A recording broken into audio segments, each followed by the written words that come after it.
By the time Mendel did his F2 crosses, he did what he set out to do. He explained how inheritance happens. He explained heredity through a science that would later on be called genetics after the genes that he discovered, but he called them factors.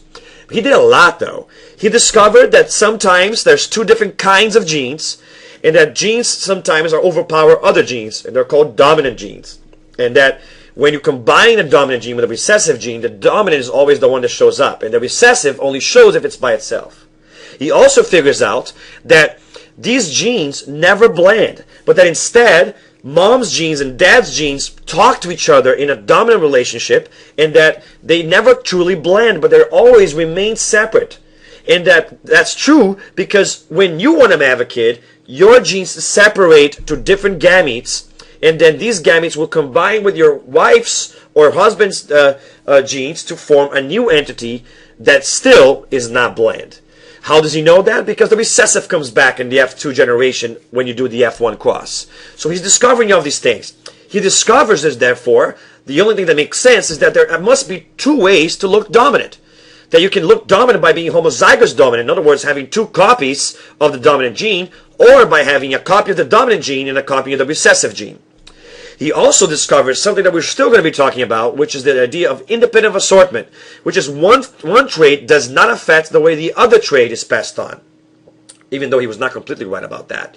But either way, Mendel set out to do that, and he did a lot. After 7 years of meticulously collecting data, and then he did the test crosses where he did a prediction of what was going to happen based on his knowledge of what he understood about genetics after discovering how it worked.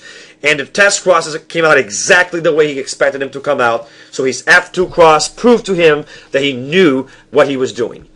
But what inspired Mendel in the first place to do all of this research, especially with flowers, was this particular mystery. And he collected with the yellow flowers. So he did this first, and he got this. All the flowers that came out of that cross, no matter how many times he tried that cross, were green. And so he said, fine, there is no blending, see? If it was a blending, you would get something in between, but there is no blending, you just get green. Green dominates over yellow dominance. There you go. There is no blending. So what is it? It's particle thing. How does he figure that out? Well, when he gets a green flower, whenever he got a green flower and he combines with another green flower, he expects to get green flowers, right? But what happens? He actually gets all green flowers. Every time he gets green flowers, no matter how many times he tries. So he says, fine, green flowers can only make green flowers. But then he wants to be a good scientist, and he tries this again, just to be sure. And then he gets two different green flowers and crosses them together, or crosses them with each other, with themselves, right? But this time, to his surprise, what actually ends up happening is that he makes 3 green flowers and 1 yellow flower. And now he starts to think about something. How does this make any sense? There must be 2 different kinds of green, because this doesn't make any sense. This is a look that was usually overpowered that all of a sudden is showing up out of nowhere. What is happening? How can 2 green flowers make a yellow flower? That makes no sense. Then he decides I need to redo the other one too, because this one, when I did it again, I got a different result. So let me do the other one. Oh, by the way, first of all, he's going to do 2 yellows and try to see if that same thing happens to yellow. But no matter how many tries, he always gets yellow. So that tells him something about that the color green on the seeds is acting different from the way the color yellow is acting. So he's trying to figure this all out.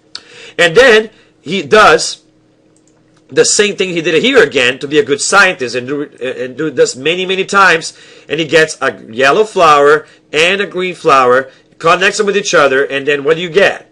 He expects to get the same result, but he doesn't. Instead, this time, half the time he gets the green flower, half the time he gets the yellow flower, and now he's really lost. There seems to be no freaking pattern to the way this is working. I am completely lost, and that's why he spent 7 years trying to figure this out. And eventually he does, once he realizes the things I talked about in the beginning of the lecture by doing the crosses that we talked about in the previous videos. Now that he's done all these crosses, he goes back to this problem and he knows the solution. What is happening here is that even though it looks like he's doing the same crosses, he's actually doing different crosses. Even though it looks like these two crosses here are the same, they are two different crosses. Even though it looks like these two different crosses are the same, they're two different crosses. And the reason why this cross is always the same way is because there's no other way to make two red flowers. Let's talk about that. Start with this one, which is easy. Yellow is recessive. So the only way, according to what he finds out, to be like that is if you have two paired recessive genes, which means what you're doing here is a true breeding cross between a homozygous recessives. And in a true breeding cross, you always make a copy of the parents. And so that's what's happening here. We know this is a true breeding cross. Now, he also knows that this is probably what's also happening on this one, because I get two things that look the same, and I always make them look the same. And so I self-cross this with itself, and I always get that. That is because these two things are pure true breeder flowers as well.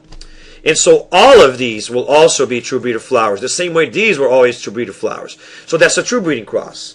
But now he knows that this is not a true breeding cross because you're getting a different look here. So he knows that there's now have to be two different kinds of green. So what he's actually doing here is doing big G, little g versus big G, little g. So what he's actually doing is connecting two flowers that seem to look the same, because these flowers will still look green, because since they have a dominant gene, they look green. And so they get flowers that seem to look the same, and they put that out like this. And then what you get, if you do the Punnett square like we did in our previous videos, you get 1 out of 4 that looks like this. You're going to get 2 out of 4 that have this gene, big G, little g, and you're going to have 1 out of 4 that's big G, big G. But these 3 will be green because all of them have a big G. But this one will be yellow because it has a little g. So whenever this flower donates that, and in that, you're going to get that yellow. But whenever any other combination is going to be green. And so he figures out that the reason why this cross is different from that cross is because that cross was a true breeding cross, but this cross is actually an F1 cross, or a cross between hybrids. And so now he starts to see and explain this problem with flowers. Now let's look at this one. He crosses these two, and he always gets the same. So he realized that what's happening here is that he's actually breeding, doing what crosses should this be? You should recognize what cross do you get two things that look different and make something that all look the same. That is a P cross. So what you're actually doing there is crossing a big G with a little g, so a pure green and a pure yellow. What do you get? All of these children are going to be hybrids. And so what you're doing is a P1 cross, and that's why you get those results. And hybrids look dominant, so they always look like that, no matter how many times you try that cross. But on this time, what is he doing here? This time, he's doing something different. This time, he's doing big G, little g. So it's not doing the same thing he thought he was doing before. It's a different kind of green versus little g, little g. Now you should realize that this is an F2 cross where the children are going to have the same ratio as the parents. 1 to 1, 1 to 1. So these two will be big G, little g, and these two will be little g, little g. And now you understand why are you getting these two crosses. By the way, there is another way to get this same result here. You can also get that same result by doing another type of cross as well. So later on, he figures that out, and he figures out the need for a test cross to tell the difference between these dominant phenotypes, because the dominant phenotype could also be something like this. You could have big G versus little g connected with big G versus big G. This is also an F2 cross. But in this F2 cross, you're going to get half the people who have big G, little g, and half the people big G, big G. But all of these people will look green. So you can't even tell the difference between these two crosses when you do them. Which is why you have to do a test cross to find out if something that looks green is actually green or not. So how could you do that? You can cross it with itself, and if you cross it with itself and you get, so if you cross this with itself and you get something that looks 3 to 1 ratio, is because you were doing something like this, right? So it was really a hybrid. But if you cross it with itself, and it's always making that, you were making this cross, so it was not a hybrid, it was a homozygous dominant. That is self-pollination method. But you can also do a test cross method. If you crossed it with something you know to be recessive, because it looks recessive, and that's what he did, and you get something that always looks green, always have one look, what you actually did is this cross up here, that cross up there. So you did this cross, and therefore you know you had a homozygous dominant green. But if you do the same cross and you get half green, half yellow, you know that what you had was this thing, a homozygous green. So that is what the test cross is for. But see how he figured this out? He figured it out that the reason why he was getting different results on these mysterious crosses is because there was two ways of looking green. And that explained particle genetics for him, and it opened the doors to the solution for the problem with flowers. All right. Now in the next two videos, we're going to be talking about dihybrid crosses and independent assortment, which is the last discovery that Mendel made.